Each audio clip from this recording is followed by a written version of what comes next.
Bon, salut tout le monde, content de vous retrouver les amis. Aujourd'hui on va parler du matos, c'est la première fois que je parle du matos sur cette chaîne.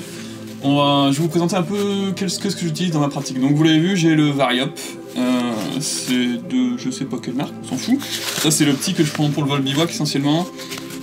Là récemment il y a Skybeam qui m'a envoyé leur Skydrop, pas mal du tout, je vais vous parler un peu, il y a une aide au thermique qui est pas mal, en plus il fait GPS celui-là, pour ça je m'en sers pas.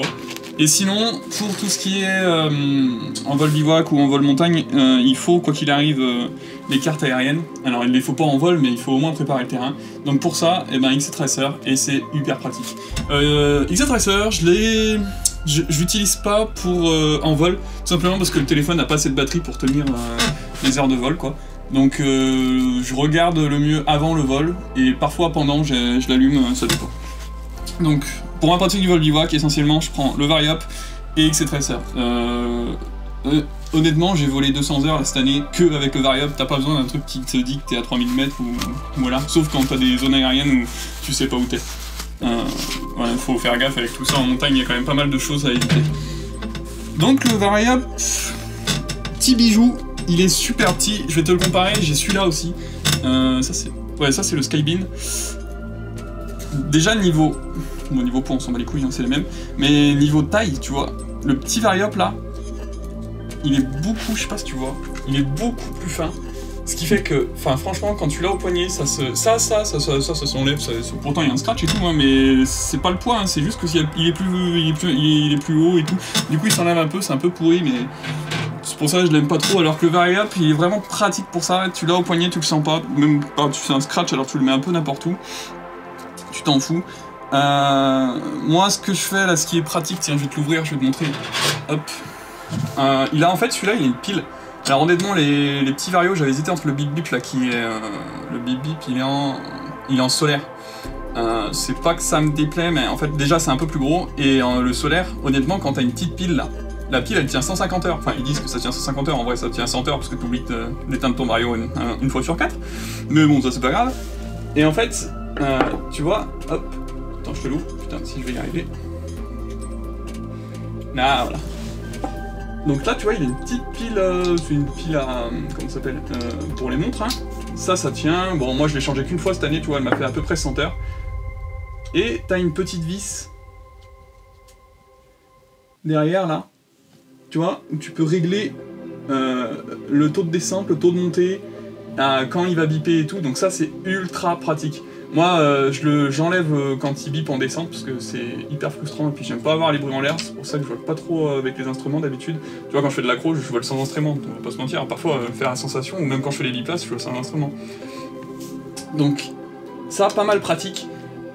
Tu peux régler tout ce qu'il te faut, et ouais, putain, il est compact celui-là. C'est vrai que c'est une petite bombe, ce Variop, je te le dis. Ça, je m'étais acheté, je sais pas combien ça coûte, ça doit coûter 60, 80 balles. Aucune idée. Maintenant je te parle des plus gros. Alors ça c'est un truc que je me sers souvent en fait, c'est pourquoi je vole avec les plus gros comme ça là, c'est parce que t'as l'aide en thermique. Et pourquoi c'est ultra intéressant, c'est que enrouler dans le vent, moi c'est un truc que faut encore que je me perfectionne on va dire. Quand il y a 30 km/h de vent et qu'il faut enrouler un thermique, c'est compliqué quoi. Donc pour centrer le thermique c'est vachement pratique. Pour ça XC-Tracer, ils ont aussi un putain de truc pour ça. Pour enrouler dans le vent c'est vraiment mais...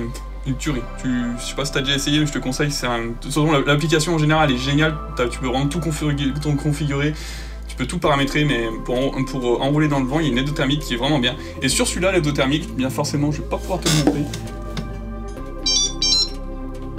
Attends, ouais, bah, tu vois, c'est cette page-là, normalement, et bon, je te montrerai une photo, en fait. Et si tu veux, t'as les petits ronds qui te disent quand t'as monté sur le plus sur le dernier tour, et t'as la direction du vent, t'as le taux de montée, enfin bon, comme tout le monde, j'ai envie de te dire. Mais l'aidothermique est bien faite, je trouve, elle est vraiment bien faite. Celui-là est pas mal du tout aussi, je le trouve. Il y a qu'un truc que je pourrais le reprocher, c'est l'écran, je le trouve un peu petit. Tu vois, pour truc de comparaison, alors c'est pas vraiment son équivalent, mais bon, les Searide c'est tous les mêmes, tu vois, j'avais un Searide. D'ailleurs, il a l'écran pété. Si Searide, vous voulez bien m'aider pour ça, parce que je sais pas comment faire. Mais bon, il marche encore, hein. Celui-là, il fait pas GPS, il donne juste l'altitude et tout. Mais l'écran des Searide est plus grand et il est plus intuitif, enfin pas intuitif, lisible si tu veux, quand t'es en l'air. Celui-là, il est léger plus petit, tu vois, tac. Et du coup, c'est pour ça que j'aime un peu moins. Après, ça me dérange pas quand je suis en l'air. Honnêtement, par contre il a l'air vraiment robuste, ça tu vois. Ouais, ça c'est robuste. Tiens, on va essayer d'ouvrir aussi. C'est pour ça c'est pas mal du tout. Par contre le petit truc, ah ouais, le truc chiant aussi avec Skydrop là, c'est que ça tient pas la batterie. En gros ça tient 8 heures de vol quoi. Non plus, je dis de la merde. Ça tient 12 heures. Mais 12 heures je trouve que ça se décharge vite, alors que le Sirail là, celui-là, il tenait... C'est aussi parce qu'il fait GPS, c'est pas comme le Sirail, hein. Faut pas que je compare les deux non plus. Tiens, on va essayer de l'ouvrir.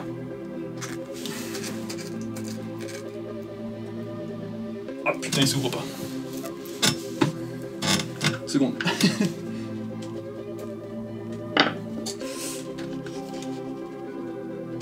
Là, voilà.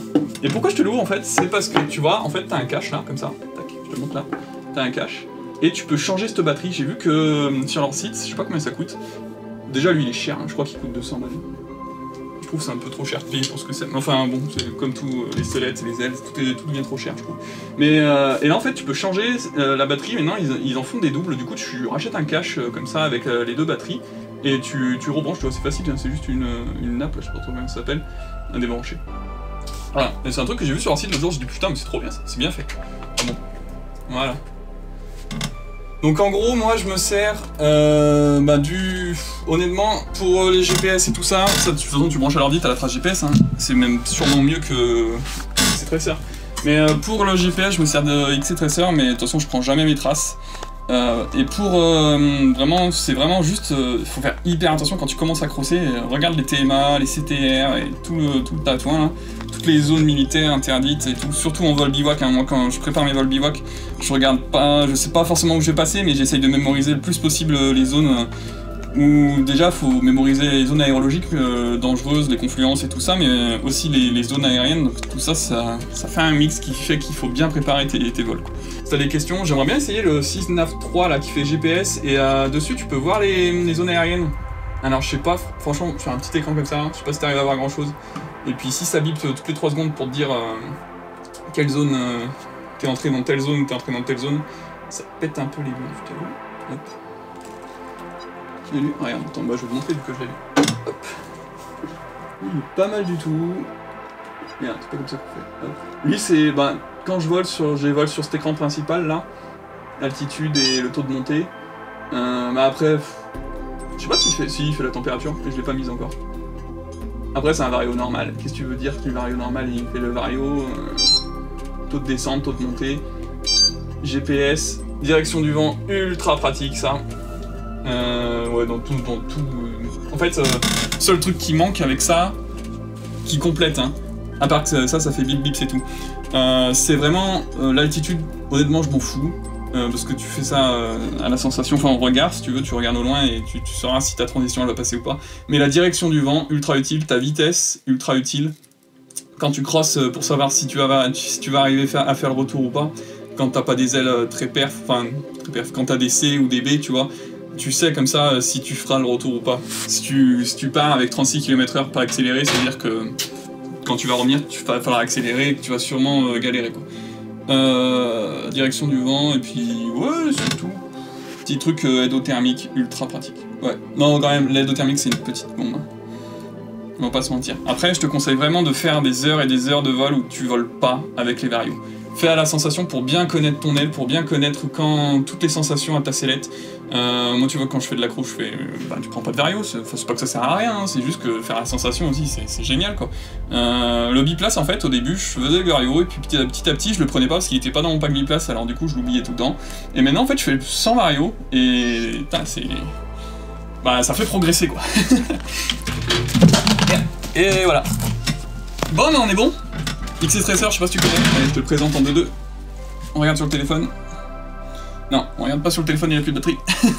Alors, je te conseille d'aller voir XC Tracer, je te mettrai... là, je te mets des petites images.